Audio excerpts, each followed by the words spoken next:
Well, every human being, regardless of gender, age, or culture, lives moment by moment by a set of priorities, a set of values. This set of values is unique to them. And this set of priorities, or things that are most valuable to least valuable, most important to least important, is the thing that they are driven by. It's their value structure. And whatever's highest on the person's value list, the thing that's most important, they are spontaneously inspired to act on. They do not require any extrinsic motivation. They spontaneously act. They feel certain, there's no hesitation, they're disciplined, they're reliable, they're focused, they take action. As they go down the list of values, they become more extrinsically driven, and they require reward to do it, punishment if they don't. And they require more advantages and disadvantages to get them to move. Now, because of that basic structure of the values that each individual has, anytime you set a goal that is aligned with the highest value, or in at least the top 2 or 3 values, but the highest value particularly, unless you do, you're going to do some degree of procrastination, hesitation, and frustration. And anytime you do things high in your value, your self-worth goes up and your self-confidence goes up. Anytime you do something low in your values, your self-worth goes down and your self-confidence goes down. And let me elaborate why this goes on. When you're living in according to your highest value, you become more objective. You become more reasonable. You increase the blood glucose and oxygen into the forebrain, and you see your vision of what you want to accomplish. You strategically plan it because you waken up the executive center in the brain, which is the forebrain. You tend to execute it without hesitation, and you have self-governance on the impulses and instincts that normally distract you, make you hesitate. But if you live in lower values or attempt to set goals that are lower on your value list, because you need motivation to get you to do it, you won't spontaneously act. You'll have to be extrinsically driven to get action, and you'll have to perceive way more advantage and disadvantage, or you won't act. Because you'll be looking for more of a pleasure and avoid a pain down there. As a result of it, you'll tend to set a fantasy and then have self-doubt. So self-doubt is a feedback mechanism to let you know that what you're pursuing is not really congruent with what you value most. And many people think there's a weakness, and they want to blame things in the past for this. But I've worked with thousands of individuals, and the second they are setting goals that are not higher on their values, or that they're fantasies and they're not strategically, objectively structured, they're going to have self-doubt. Self-doubt is not a bad thing. Self-doubt is a feedback to let you know that what you're pursuing is either got pleasure without pain, positive without negative, and it's skewed to one side with some sort of subjective bias, and it's not really an objective, which means even-minded and balanced, and it's not aligned to your highest value. So the second you set a goal that is truly congruent with your highest value, you are anticipating the challenges that are going to be experienced along the journey of it, and you've already planned out strategically with foresight what are the downsides and how do you handle them and how do you mitigate the risks. Your brain automatically doesn't have self-doubt. It has confidence. Now, let me give you another example here. I've used this before, so some of you may have been online when I've heard this or you've heard this in a different context. If I walked up to you and I said, you are always positive, never negative, always kind, never cruel, always generous, never stingy, always giving, never taking, always peaceful, never wrathful, always considerate, never inconsiderate. As I'm saying that to you, there's a part of you whispering in your head and thinking of all the times you were stingy, negative, doubtful, questions, etc. And you would automatically have a kind of an internal psychostat, like a thermostat, let you know that that's not exactly it. I'm not always that way. And if I was to come to you and I would say, in other words, you would not have certainty. And if I came to you and I said, you're always mean, you're never nice, you're always cruel, you're never kind, you're always wrathful, never peaceful, always negative, never positive, always inconsiderate, never considerate, always stingy, never generous, you would immediately have memories of times when you were being generous and kind and stuff. You go, no, that's not true. You couldn't be certain that was true. But if I said to you, sometimes you're nice, sometimes you're mean, sometimes you're kind, sometimes you're cruel, sometimes you're positive, sometimes negative, sometimes one side and the other side, you'd immediately go, yes, that's true. You only have certainty when you are setting objectives, when you have a balanced orientation. The executive center in the brain is designed to mitigate risks, deal with probability of outcomes, and make you foresight and think out with strategies to neutralize fantasies that's going to have a one side without the other. And anytime you are not living objectively and living by highest priority, where that executive center comes online, the amygdala wants a pleasure without a pain, and it sets up a fantasy. And the moment you set up one side of a pole of a fantasy, your other side of doubt and anxiety and fear come in. Not as a mistake, not as a weakness, but as a normal biological response in the brain to get you objective, to get you centered again. It's if you're not meditating in advance on the evils, as they used to call by the Stoics, and thinking of the downsides and preparing for and mitigating the risk, and you're setting up a fantasy, you don't have a real objective, and you're designed to have self-doubt. So anytime you set something that is not highest on your values as a goal, you're going to have self-doubt. Anytime you set up a fantasy that's one-sided and not both-sided, you're going to have self-doubt. Self-doubt is not a weakness. It's not something that's something you go, oh, I got to, because my mom was that way or that. None of that. Don't ever blame anything on the outside. Understand that everything is on the way, not in the way. That behavior, just like negative thinking, just like anxiety, just like fear, phobia, all these are not weaknesses. They're feedback mechanisms guiding you to set real goals in real times with real strategies that are objectives. And the moment you do, and you're living according to your highest value, because that's where it is, you take action. Anytime you're setting a goal that is, you haven't strategized and broken it down into small enough bites, and you assume that there's going to be all upsides, no downsides, your brain is going to bring out the downsides intuitively. Your intuition is always going to reveal to you the side you're unwilling to see. So it's designed that way. So I just want to make sure that that's clear, that because people thinking I've got a weakness, I do it. There's nothing wrong with them. I take the same individual that's been running a story that they've got self-doubt for 10 years, and that's stopping them and sabotaging them and everything else. And what we find is that they're injecting the values of others that aren't really highest on your values. And let me elaborate on what that means.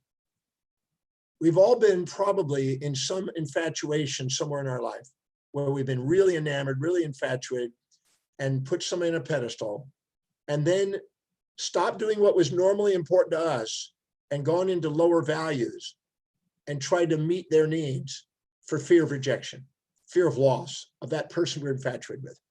And we started doing things that weren't normally our daily routines in order to fit in and try to be like them and be with them. And the moment we do, we go down to lower values and we self-depreciate. And then we wonder why we cannot consistently do that. And then we think, oh, okay, we're sabotaging. We're not sabotaging. We're getting feedback that we're attempting to be somebody we're not in order to be in a relationship that we've got on a pedestal instead of a match, not somebody that's a match. So anytime you put people on pedestal, inject their values in your life and try to live by their values, you're going to have self-doubt. You are designed to have that, to let you know that you're putting people on pedestals instead of putting them in your heart. And you're not, and you're going away from your highest value into something that you think that they expect, and you're fear of losing them if you don't do it. And you're trying to be somebody you're not, and you're envying them and imitating them instead of living true to you. And the moment you do, self-doubt and fear and anxieties are all those compensatory responses to that outcome, that objective, or that goal. If you set real goals with real time, with real strategies that are balanced and objectives, that are aligned with your real values and don't have fantasies, the self-doubt disappears. Because I've taken people who thought they had self-doubt for years, cracked their fantasies, got them out of subordinate. In the breakthrough experience that I do, when I have people up on pedestals like that, or people have people on pedestals, and then they inject these values and they try to live in values that aren't theirs, they automatically self-depreciate. just like the cat, as Einstein said, if you're a cat and you're expecting to swim like a fish because you're admiring a fish's ability to swim, and you beat yourself up because I can't swim. If you're a fish expecting to climb a tree like a cat and go, oh, God, I wish I could do that. And then you beat yourself up. It's because you're trying to be inauthentic. When you are setting authentic goals that are congruent, self-doubt dissolves. And it doesn't matter what you've been through, your childhood or whatever, it's not what it is. Unless you've been subordinating to somebody there, unless you're trying to live in their expectations, unless you're trying to live by some tradition, convention, or some morality that's not you, these are all symptoms of not being authentic to ourselves, not living by our highest value. So anyway, that's just my opening line. And then Dr. Demartini, some people feel that self-belief is vain. They see it as a negative thing. Is that a shame and a guilt that is driving that? And is that a belief hindering their growth? Self-belief, every time you set a goal that is aligned with your highest values. See, I have a high value on researching and teaching. So anytime I have a goal in the area of research and teaching, I tend to act on it, get it done, achieve it. And I believe in myself. I believe I can do it. I know I'll walk my talk and I'll get my result. There's nothing unwise or unwellness oriented about self-belief. Now, cocky pride and an exaggeration of self and a perception that you're successful in things and exaggerating that will humble you. Because the second you get cocky, you'll attract events to humble you. Pride before the fall, a hubris. But self-belief is not. It's not cocky. It's just confident and certain that what you say you're going to do, you'll do. I'm certain that I'm going to be researching daily. I'm certain that I'm going to be doing some sort of an educational process daily. I'm not certain that I'm going to go and work out every day. Although I do periodically, I don't do it every day. That's not my highest value. So if I set a goal that's going to do that, I'm going to hesitate. I'll procrastinate. I'll frustrate. And if I have an expectation, I'm supposed to be doing that, I should be doing that. Anytime you hear yourself saying, I should, I ought to, I supposed to, I got to, I have to, it isn't you.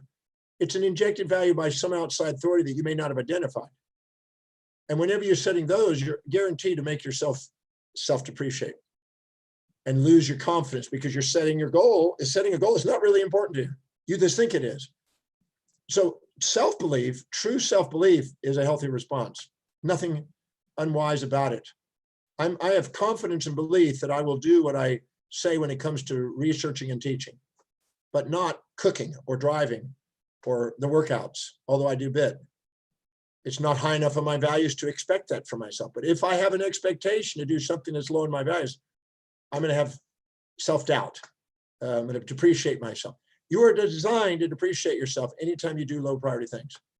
That's why if you're not filling your day with high priority actions that inspire you, your day is going to fill up with low priority distractions that don't, and your self-worth and self-belief are going to go down. And that's not again, that's perfect. They could have asked for a more magnificent feedback system to let you know you're not living congruently, you're not authentic. And the universe is giving you feedback to try to get you authentic. Your physiology, psychology, sociology, and theology around you is all trying to get you to live authentically, live with equity, and live not putting people on pedestals or pits, but put them in your heart, not trying to get them to live in your values, not trying to you getting to live in their values, but you living according to your values and honoring them, doing them, living theirs. So self-belief is healthy.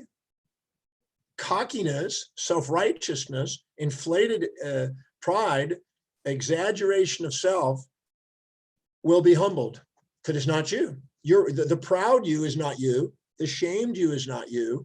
The exaggerated or the minimized isn't you. There's a difference between pseudo-elevated self-esteem and pseudo-depressed self-esteem and true self-worth. Your true self-worth is the synthesis of those two polarities where you're up, manic, and you're down, depressed. You're elated, depressed, high, low, inflated, deflated, self-righteous, self-conscious, proud, and shame.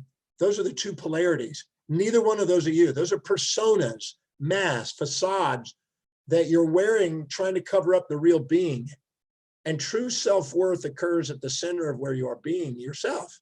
So if you live by your highest values, where your identity revolves around, and live by priority and delegate lower priority things, so you're not doing low priority things, your self-worth is going to be strong. Your image of yourself is going to be confident. You're going to have certainty, and you're going to act, and you're going to get an accomplishment. And that's not cocky. In fact, you're grateful because you're doing what you love and you're loving what you do, and you're seeing things as a feedback to get there. It doesn't make you cocky. It makes you grateful for what happens. Cocky is when you're actually assuming that you're living one-sided fantasies. And humbleness is when you're actually having to face the other side. So the center is not high or low. In fact, if you start to think you're successful, you're probably on your way down, depurposing. And if you start to think you're a failure, you're probably going back up and repurposing. But if you just stay focused on highest value, you're maintaining purpose. I call myself a man on a mission, not a man of success, a man on a mission. I don't get attached to the idea of labels, success and failure. I don't even like those terms. I think those terms are distracting. And when you think you're successful, you have a short-term gratification. You think you've arrived, you have little experience, and you have a small vision. When you have a long-term vision and something you want to contribute to the planet, it's all on the way, and you're grateful for the next step. So we're not here to go boasting, exaggerating. We're here to be centered, authentic, and true self-worth and true self-belief automatically occurs if you're setting goals that are congruent. So Dr. Demartini, how do we keep ourselves centered, that we don't get cocky or deflated in terms of what we want to do? Well, the addiction to inflation creates deflation. The addiction to pride attracts humbling circumstances. I think that one is narcissistic, the other is altruistic, and one brings on the other. If we go in our business and we think narcissistic, we're better than that, we eventually get humbled. If we go in altruistic, we eventually get pissed off because we're doing something for nothing. So if we're trying to get something for nothing or try to do something for nothing, neither one of those are sustainable. We have to find equity and authenticity in order to have sustainable, fair exchange with people. And so, yeah, that's how do we do it? By living by priority. I'm sure some of you have been on with me before, and you'll know I say this over and over again. But if you're not filling your day with high priority actions that inspire you, that you spontaneously can't wait to do and love doing, your body and mind and your life is going to have entropy. It's going to break down because it's going to let you know that you're not being authentic. And that is not a mistake. It's not a weakness. It's not a problem. It's not a flaw. It is a normal biological response for living organisms to do that when they're not being authentic to what they're designed for. Each of us have a structure and a mission and a hierarchy of values. And if we live according to it, our highest value is the one that allows us to maximize the most amount of transformation of judgments into love, from chaos into order, from self-depreciation to appreciation. So if we don't live by priority, we have no one to look at other than ourselves. We're just not choosing to do it. And we're going to have chaos. Chaos is a feedback system to let us know we're not living authentically to what's really valuable to us. I learned a long time ago to make a list of every single thing on a daily basis. Write down the highest priority actions you can do today that can help you fulfill your mission on earth. And if you haven't defined that, you need to go to my value determination process on my website and go do the value determination exercise. It's complimentary, it's free. You can do it again a week from now and a month from now and every 3 months to keep it current. But take a look at what your life really, really demonstrates. Because if you're setting a goal based on fantasies and whims, instead of what you actually have as a value that's really highest on your value, you're going to get symptoms. And the symptoms are going to give you feedback. And the self-depreciation is going to give you that feedback. But this doesn't mean there's anything wrong with you. It just means that you're not listening to your intuition and not going by what's inspiring to you. And you're letting the world around you do its job to give you feedback to let you know you're not being authentic. Everything is kicking your butt to get you onto what's out of the rut into what's really true for you. So the prioritization is the key. Identifying what's truly highest on your priority to what is really, truly you feel is your calling and mission in life, whatever that may be. Don't judge it relative to anybody else. Just go after what's true for you and prioritize your daily basis. Do something that serves people so you can get paid to do it, and then delegate with the cost, the income you get, delegate everything else so you have lower priority things. Because if you're not delegating, you can't live an inspired life, pardon me, unless you got somebody around taking care of everything around you, which is delegating. How are you going to live an inspired life if you're doing low priority things and desperate things? Not going to happen. You have the responsibility. The universe rewards people for living by priority, living authentically, doing it in a way that serves people, having a fair transactional exchange of it economically, having a portion of that, investing a portion of it, and taking the rest of it to pay people to do lower priority things that they're inspired to do, not you, but they're inspired to do it. And then you help the economy, you help yourself, you get rewarded, you serve people, you have fulfillment in life.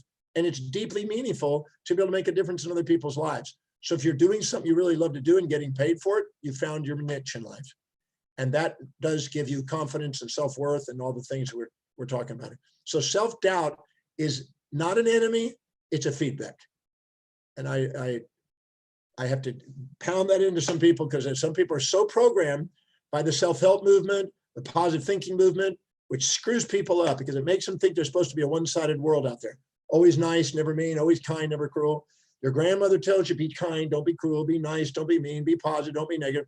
Nobody is one-sided. And it's a waste of time to go and pursue fantasies about how your life's going to be. You're not going to get it. Face the reality. You have both sides.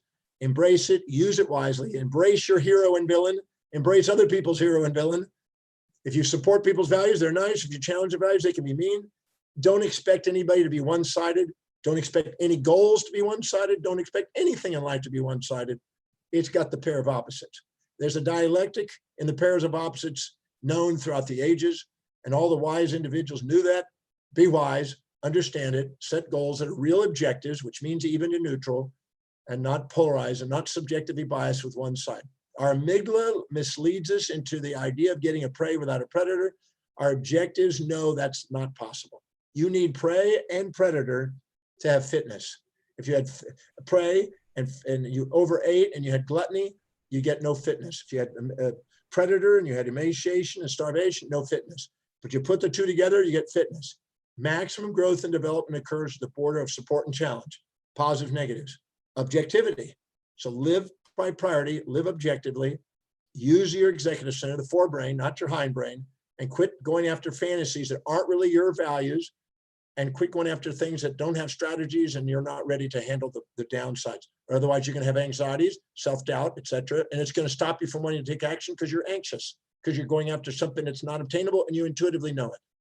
And that's your body doing its job and your psyche doing its job. And Dr. Demartini, through these times that we're going through now, there is a lot of people that's going after new ventures and new ideas or businesses. How can they effectively prepare for that? They've got a bit of uncertainty and doubt around if it's going to work or not. What advice could you give around that? Well, that's called planning. Foresight is better than hindsight. You're not going to plan every detail, possibly, but you can know that the more you put into the details, the higher the probability. The master is the one who focuses on every detail. Is Phelps, the swimmer, 22 gold medals, 22 medals anyway. He used to visualize in his mind's eye his ideal swim, and he would take everything, and every movement, every stroke, everything, every possible obstacle.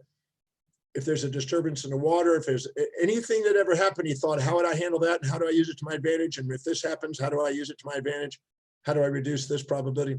He thought things in advance, and he was the most mettled individual, but he saw it in his mind's eye. So planning the business and making sure you think through and make sure that there's a real need. I'm amazed at how many entrepreneurs go out there, have a fantasy, borrow money, take all the risks on a fantasy they haven't even found out if there's a real need for. They're projecting self-righteously an assumption that they know what the market needs instead of finding out what the market's asking for. And if they do, they're going to end up flopping because they're going after something that nobody wants. And they're having to push marketing and cost, and they're burning through cash flow. And then they burden themselves, and they get stressed, and then they're out of their executive center, and then they're into impulses, and they look for a magic bullet to save them, and then they go out under. It's wiser to be patient and to perceive in advance and make sure that you really have a market. Make sure there's a market out there, or make sure you're doing things to create the market and plan it out. When I opened up my practice, I had a business plan. And I went through about probably 40 plans of other people and took the best of everybody else's plan and integrated it into my plan and thought of stuff that wasn't even in those plans. And then went to the bank and I got my money from the bank. But in the process of doing it, I had in my mind a clear idea of what I was going to do the moment I opened up my office. Now, there were some things I didn't anticipate and some things that I anticipated so well that it exceeded my expectations the results. But I thought it through and I took out the risk. Our anxiety, our phobias, are a result of our philias. And our philias are fantasies. And therefore we create a nightmare. Every fantasy has a nightmare. Every philia, phobia, every elation, depression. And so anytime you're setting something and you haven't thought through what are all the downsides and meditated on all the evils, as they call it, and think of all the downside, what all could go wrong. That's the problem with positive thinking. It really screws your head up because it makes you think, oh, I don't want to look at all that. If you're not looking at that and mitigating it, your brain is going to intuitively bring it up to make sure you're thinking about it, and that's what anxiety is and fears are. Those fears are feedback to you that you're setting a fantasy without thinking and don't have a plan. And so you have an anxiety. What could happen? Fear is an assumption that you're about to experience in the future, more drawbacks and benefits. So if you haven't anticipated them, thought of how you would use them to your advantage, find out the upsides to it and how to mitigate them and reduce those probabilities, then they're going to show up in your mind to let you know you're setting a fantasy and you're afraid to face those. Because sometimes you're afraid to face them because you might not want to act on the fantasy, but you need to do that, or otherwise you'll go after a fantasy and then flop, and then your fear came near. Wiser to think in advance and get mentorship and pre-plan. And if you're not clear about it, get some advice, read some books, get some mentorships, ask questions, do these types of these webinars, but make sure in your mind you've got a clear pathway where you see, and you make sure there's a demand for your service. And then when you know there's a demand, you don't have anxiety. You only have anxiety for the things you didn't anticipate, and you're anticipating. And by the way, there's no fear of the unknown. There's fear of what you're anticipating because you haven't planned. There's no fear of the unknown. There's fear of the content in your mind that you're assuming could happen that you don't have mitigated. And you don't know how to use it and turn it into on the way, or how to reduce the probability of it. So you didn't plan. And the moment you plan it out and think, okay, if this happens, here's what I'll do, you don't have a fear about it. That fear's gone. And you think, okay, what else do I have an anxiety about? Well, this could happen. Great. How do I do it? I go and find out if there's really a need for that product. If I do, I tweak the product. If it doesn't, and if I now know what it is, now I don't have the anxiety because I know I've got a demand. So all of your fears are your friends. All of your self-doubts are your friends.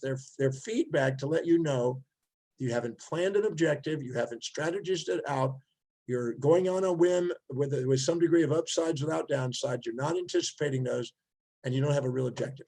Again, objectivity means even-minded, not positive thinking. I know I beat this dead horse, but I get so many people coming in from the positive thinking movement that are anxious and sabotaging and frightened and then hesitating and then flopping because they don't use their objective mind. The executive part of the brain is there for a reason. Your amygdala is a subcortical area of the brain that we have that's in common with the animals. Our executive center is something we have that gives meaning and purpose and direction and inspiration and planning, and we create things. Elon Musk just made his own spacecraft working with NASA to go up to the space station. That was 100,000 people thinking of every possible thing that could go wrong, plan it out, mitigate it, precision it, practice it, perform it. That's why they're successful at doing it, achieved it. It's not because they winged it, not because they had fantasies, not because they had positive thinking. It's because they thought of everything and they dealt with every single thing that could go wrong and they were prepared for it. If you do that, you're going to go on and you're going to launch to the space station. You'll be in the stratosphere with your achievements. And Dr. Demartini, how do we distinguish between emotions and intuition? If you're going after a project, do we know it's true or not? Okay, well, I'm going to define an emotion, first of all. An emotion is a subjectively biased perception that's lopsided. So if you're infatuated with somebody, you're conscious of the upsides, you're unconscious of the downsides. So you have a subjective confirmation bias for the upsides, a subjective disconfirmation bias on the negative sides. You have a false positive on the positives. You're seeing things that aren't there you're seeing things that are there that aren't there, and a false negative on the negative. You're not seeing things that are there that are there, not seeing what's there. So when you have these biases like that, you have an emotion. And if you have resentment, it's the opposite. You're conscious of the downside, unconscious of the upside, and you're having a false bias on the negatives and a false false positive on the negatives and false negative on the positives. And again, a confirmation bias, disconfirmation bias. So anytime you have bias, anytime you have subjective opinions, anytime you are skewed and you're not seeing both sides, you're going to have an emotion. Emotion are polarized feelings that offer you feedback to let you know you're not on objective. And most people think, oh, I want to get my emotions out. Well, if you want to do it, you want to be a fool. Fools live with emotions. You're not going to manage money with emotions. You're not going to manage a relationship with emotion. You're not going to be a social leader with emotions. You're going to be feelings, yes, but don't confuse feelings with emotions. Feelings have two types: polarized feelings, which are emotions, and synthesized feelings, which is gratitude, love, inspiration, enthusiasm, certainty, and presence. Those are leadership roles. Those are transcendental feelings. Those feelings are what just took Elon Musk to space. He was inspired, his heart was open, he was grateful, he was enthused. Those are the signs that you have a real objective and you matched it and you got a result, and it's a confirmation that you're living authentically. But the second you get a polarized emotion, you get infatuated or get resentful, attractive or repelled, or skew things and distort things, that's an emotion. So emotion is a subcortical response to a skewed subjective bias. And transcendental feelings are an objective response and a confirmation that you're living authentically. So I'm not against feelings. I just want you to understand that emotional feelings are feedback. They're essential in your life because whenever you have a distortion, they're going to be there for you as a feedback to let you know you're not centered. So you have impulses for pleasure and instincts from pain. That's a subcortical area. It's the nucleus accumbens and striatum pallidum. And they're basically wanting a pleasure without a pain, trying to avoid a pain. And they separate into polarities, which is polar, like poles of a magnet. They get farther apart. They're positive feedback loops that get further dramatized with emotion. That's why these riots that occurred in America are classical emotional polarities. It's irrational and subjective and biased, and it's just irrational as shit. Then what happens is a person that actually has intuition is trying to neutralize those polarities. So your impulse and instinct is trying to dramatize those polarities, and your intuition is trying to neutralize it. So if you're cocky or if you're infatuated with somebody, your intuition is trying to point out the downsides. When you're resentful to somebody, your intuition is trying to point out the meaning. There's got to be meaning in what's happening. There's got to be a downside to that guy I'm infatuated with. Your intuition is trying to bring you back to the center to get you objective. Your intuition is a negative feedback loop. A negative means it's trying to bring you back to homeostasis and bring you back to objectivity. So your intuition is trying to take you back to reason and trying to make an objective. Your impulses and instincts is trying to get you out of reason and going into impulse and instincts.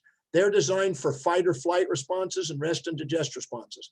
They're there to accentuate the emotions, to get the adrenaline going so we can capture the prey quickly, run after the prey, and run away from the predator.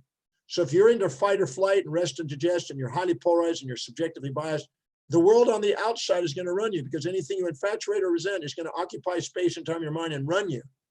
You're not running you. The world outside you, because of your misperceptions, are running you.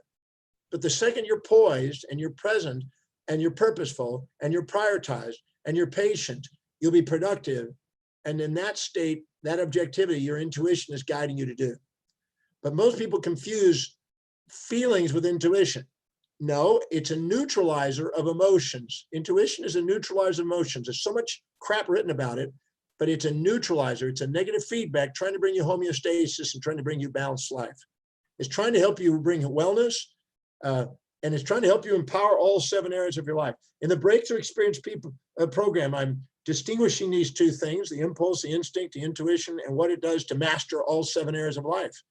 And there's absolutely no reason why you can't empower all of them by knowing the distinctions and knowing how to ask questions, which is what the Demartini method's for, to ask questions, to equilibrate the mind and bring it back into objectivity so you can set real goals and achieve real things instead of these impulses and instincts that are fantasies.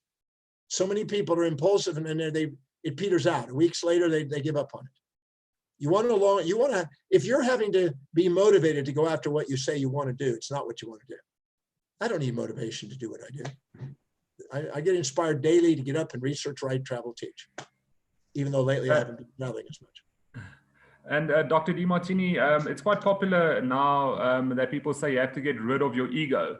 or live or yeah, get rid of your ego. What is your definition of ego, and what is your take on that? Well, the Eastern Buddhist mysticism, some of the New Age infiltration of that has confused the original Freudian language on ego. The ego, according to Freud, there were three partite aspects of the psyche by Freud. One was the ego, the other one was the superego, and the other one was the id. When you're living by your highest value, you're waking up your ego. Your ego is your I, the identity that you wrap your life around. It's not pride. It's not shame. It's your I. It's reasonable. It's objective. It's authentic, etc. That's what the true ego meant. It's meant the essential self, the true I. It has been turned into, in nihilistic Buddhistic constructs, that they've turned into the idea that there's a universal ocean and this I is insignificant and it holds you back. Now, what happens is when you're living by lower values, you have what is called the id.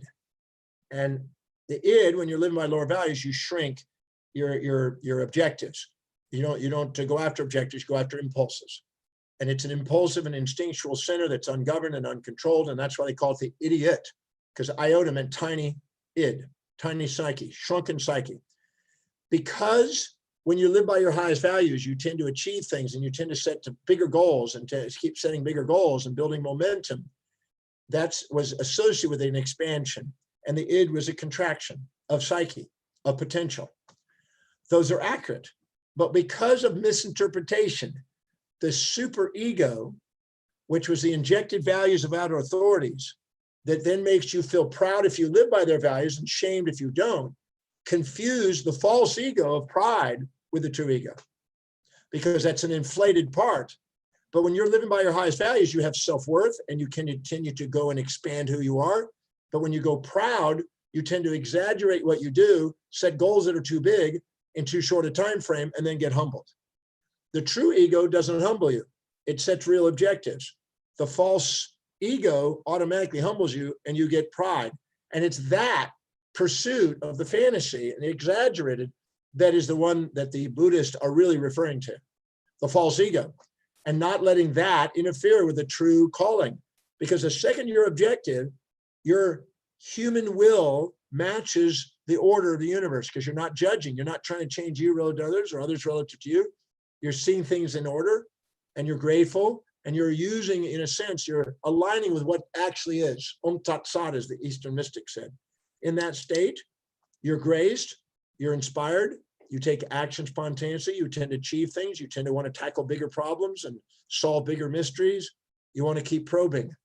That's an expansion of your being, a greater pursuit of the grand divine design, as you will, the master plan of the universe. But the false ego is the one that's going to make you go into pride and cocky and think you're successful.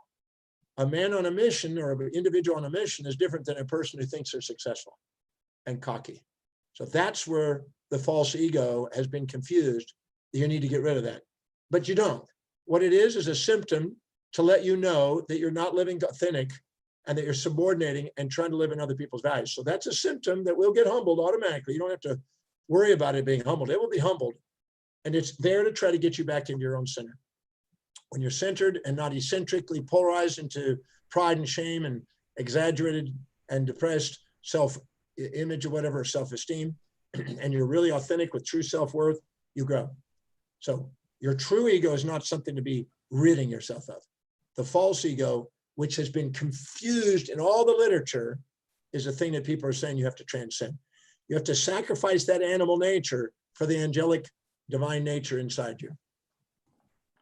And Dr. Demartini, you mentioned positive thinking. So do positive affirmations have any impact on self-belief? If you say to yourself, I'm always up, I'm never down, I'm always positive, never negative, always kind, never cruel, you're going to beat yourself up and your bullshit meter is going to go off in seconds. Just prove it. Try it. You'll see that you'll go, no, you're going to have uncertainty. So a positive statement is not an affirmation. As much as the mass market and the new age people think, the word affirmation comes from its root in Egyptian words of power, which are basically to make firm in one's mind. Affirmation meant a condition of firmness in one's mind. So if I say that I'm always up, I'm never down, always positive, every day I'm getting happier and happier and everything else, I will never have firmness in my mind. I'll have uncertainty in my mind. But if I say that whether I'm supported or challenged, whether I'm praised or reprimanded, I know that both of them are synchronous and guiding me to my authentic self. Now it's a statement, a checkup from the neck up to letting you know what's going on in your life to make sure you're real.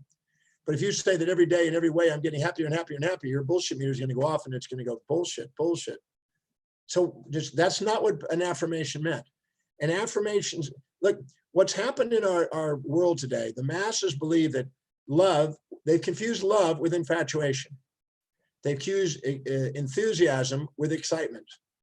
They've confused a mission with passion. And now they've confused the true ego with a false ego. Because our animal nature wants to avoid a pain and seek a pleasure, and it wants fantasies. And then it sets up anxieties and fears and self-depreciation to try to guide it back to the authentic self. Everything's a feedback system. So all that is trying to get you to live authentically. So positive thinking by itself is delusional. I mean, if positive thinking has a place. When you're down and you're not seeing, but you're angry and resentful, you need positive thinking to find out and balance that out. When you're infatuated and you're gullible and somebody's selling you smoking on Mars, a special deal and how to get rich overnight kind of thing, you need a healthy skepticism. Skepticism is designed to break down gullibility, and positive thinking is designed for negativity. But you're not to get it above equilibrium. You're trying to bring them both into equilibrium. You need skepticism when you're gullible and fantasizing, and you need positive thinking to get you up. So positive thinking is only half the equation. By itself, it's not. Now, if you're sitting there beating yourself up, it's because you got a fantasy. So adding more positive thinking to that is not going to help. Going and find the upsides to what you're fearing will, and find the downsides to the fantasies will, and homeostate it, which is what your intuition's attempting to do. That will help, but one by itself, no. And it's been proven. I mean, I could show you article after article and book after book, just debunking some of this positive thinking myth.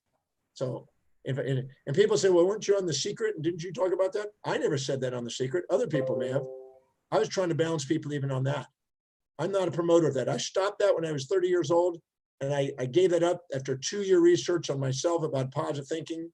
And I gave that up. I realized that's for not, those are neophytes, not for masters. I love what Pictet said. Pictet said that at first people go on life and they blame others, then they blame themselves, and then they realize there's nothing to blame. Everything is actually doing what it's designed to do, including the people around you responding the way they do that you don't like, because you're addicted to praise and somebody criticizes you, you're hurt. But the criticism is breaking your pride down and making you back into equilibrium, get you authentic. If you understand that, you realize there's nothing there to blame, nothing to blame in you or them. It's just something to understand. The wiser you are, the less the blame and the less the credit. The more you are centered and the more objective you are, the more grateful you are, because you achieve and you help other people be themselves by not trying to fix them into fantasies that you impose on them. And Dr. Demartini, my last question I got for you is, you talk about the 3 things we have control over. Can you please elaborate on that, what we've got control over? Well, we have control over our perceptions, decisions, and actions, our sensory nerves, our interneurons, and our motor neurons. And anytime we have a goal that's not one of those 3, we don't have control over it. So when somebody says, I'd like to make $1 million a year. Okay, fine. That's not a goal. That's a nice result, but you don't have control over $1 million a year. What you do have control over is that, let's say you make 10 calls, and every 10 calls you make a close on a sale. And the average close on the sale is $1,000. So every 10 calls gives you $1,000. So if you want $1,000, which is $1 million, you need to do 10,000 calls. So you have control over making 10,000 calls.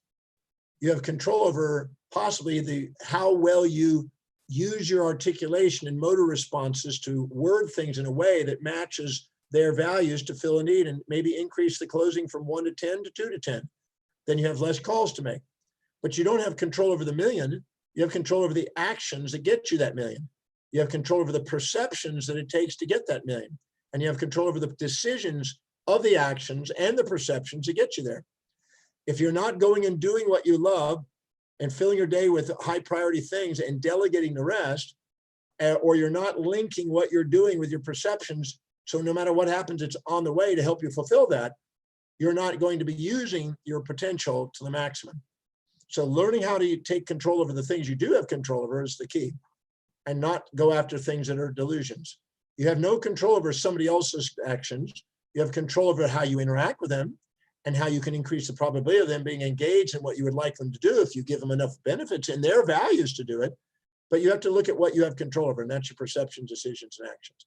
Make sure that no goal is anything but a perception, decision, action, and you'd be surprised how impactful that is. You can have a result attached to a goal, but the goal needs to be broken down. And that's the difference between a strategy and a fantasy. Fantasy, I want to be $1 million a year. A goal is, I'm going to make 300 calls or 10,000 calls. I'm going to average 1 out of 10. I'm going to do that. I'm going to do it so many a day. I'm going to call between these hours. These are most efficient hours, and plan it out and implement it. And I get my $1 million. Thank you for that, Dr. Demartini. And for those of you that's on the live stream, we have, and it's serious about empowering your life further, we've put together a phenomenal bounce back package together for you from Dr. Demartini's digital library. This bundle is designed to keep you inspired, focused, and to help you to maintain your focus and your highest priority actions that you can live an inspired life. So you'll see on your page or on your screen now, there's the bundle is there. Dr. Demartini, can you quickly take us through the bundle? What will be included? Well, first of all, thank you for being on here today. And thank you for listening to what I'm saying. I've been studying human behavior for 47 going on 48 years. And there's so much. Paul Dirac, the Nobel Prize winner, said, it's not that we don't know so much, it's that we know so much that isn't so. And I'm trying to shatter delusions that distract people from getting the results in life. And I'm trying to educate people about how to get it. And what I share with you today, I'm certain about. I'm absolutely certain this will work. If you keep going after fantasies, you'll keep beating yourself up. This little bundle that we have is designed to help you to take whatever it is that you're beating yourself about and help you on the process of getting back onto what's priority. The accessing your 7 greatest powers is, what I did is I took spiritual, mental, vocational, financial, family, social, and physical areas of life. And I talked about anytime we're living by our highest value, or anytime we're doing actions that help us fulfill our highest value, we empower those areas. So I'm going literally around the wheel and showing you how to empower all of them.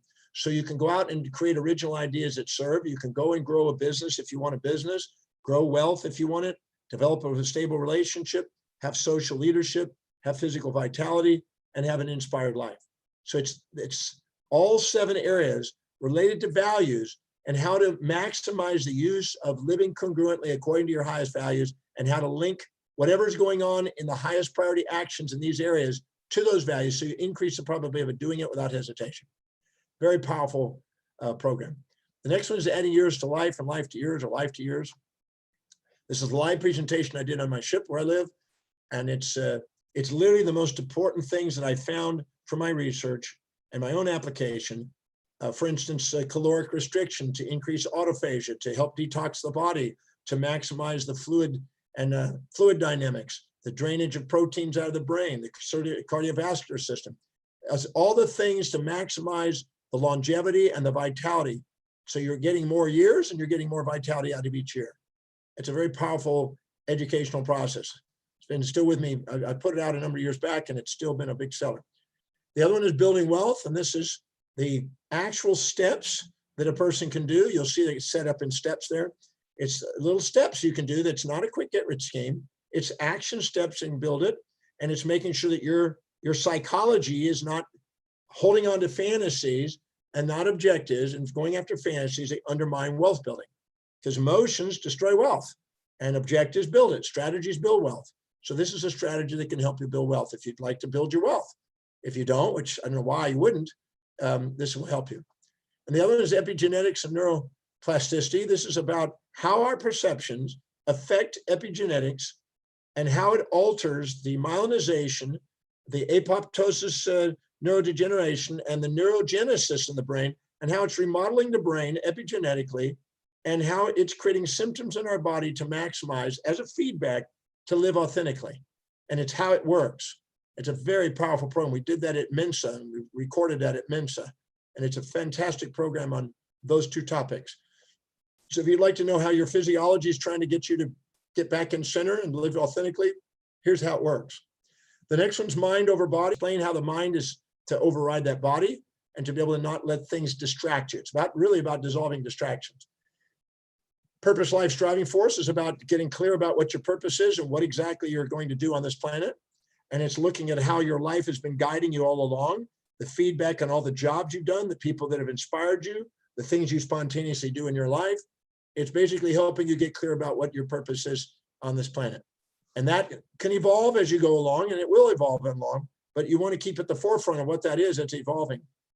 And the other one is activating entrepreneurial spirit. For these are people that are working for other people that are maybe saying, I want to do my own thing. I don't want to pay somebody in taxes. I don't want to be told what to do. I want to reduce my taxes. I want to be able to decide what I want to do. I want to do it confidently. I want to go serve more people. So there's no limit on what I can earn and what I can do and make a contribution and build more legacy. And this is how to make a transition from doing something for others to doing something that for others in the sense of serving clients instead of having to be living, serving somebody else that's telling you what to do. This is about building the entrepreneurial spirit and how to make the transition and the keys to building an entrepreneurial business. The next one's Awaken a Multimillionaire Blueprint. This is the mindset of the multimillionaire, because it's, believe it or not, there's little hurdles that people have in their psyche economically, and how to get past that next hurdle, how to make the first million, how to make the first 10 million, how to make the second 10 million, how to make the first 50 million. It's the mindset of multimillionaires, and how to transcend the idea of just surviving and getting by and always breaking even and having entropy. And there's certain things, if you don't do, it's not going to happen. But if you do, it's going to help you. And this is what I've found over the years to help people break over the hurdles and get their wealth going. And the other one is increased deserve level. One of the things that stop people from building their fortunes and having great outcomes in life is they don't feel worthy of it. They're carrying around shames and guilts and self-depreciating things because they're trying to live in other people's values, and they're setting up fantasies and they're beating themselves up. And this is how to dissolve that. So that'll be very similar to what we're going to be talking about today on self-worth. And then the other one is about how to bounce back from life's hard knocks. And that's how to take any situation that you've been shocked by that you think has thrown you off. Maybe it's the coronavirus that you have, even though corona's been Saint Corona to me. But the reality is, if you take this challenge and you take it and you turn it into an opportunity, that's what this program's about. How to take anything that you think throws you off and get it back on track. Because it's not what's happening, it's your perception, decisions, and actions. And how to take whatever happens, no matter what it is, and turn it into an opportunity. And they could be infatuations that distract you, or resentments that distract you. Positives or negatives could distract you. This is how to take them and put them back on track.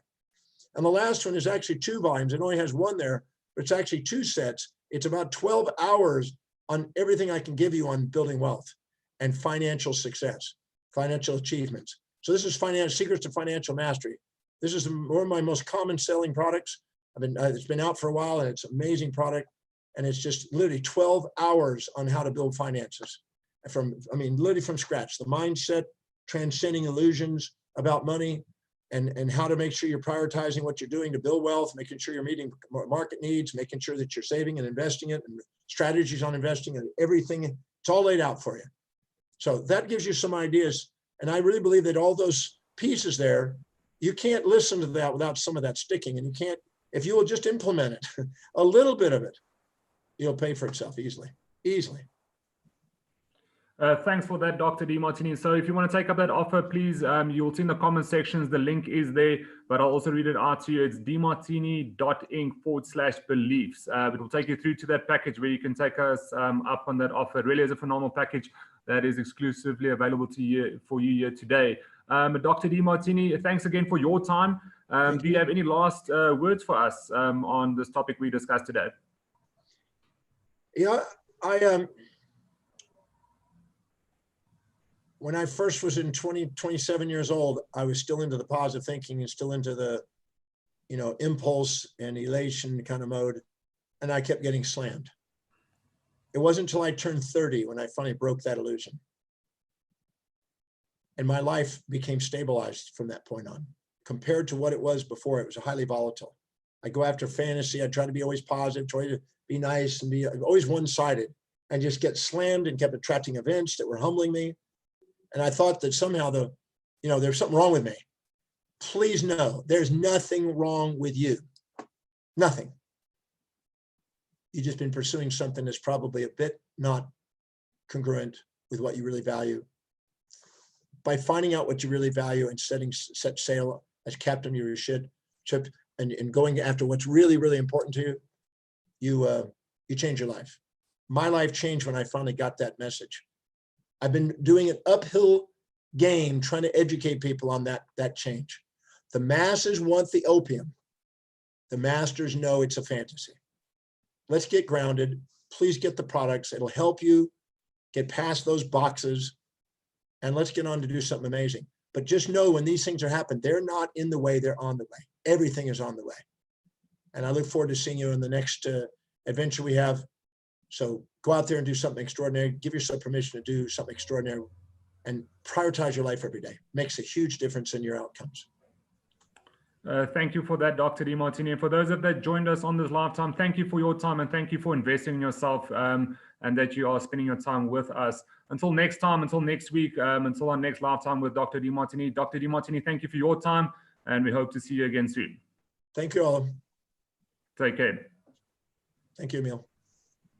Thanks, Dr. Demartini.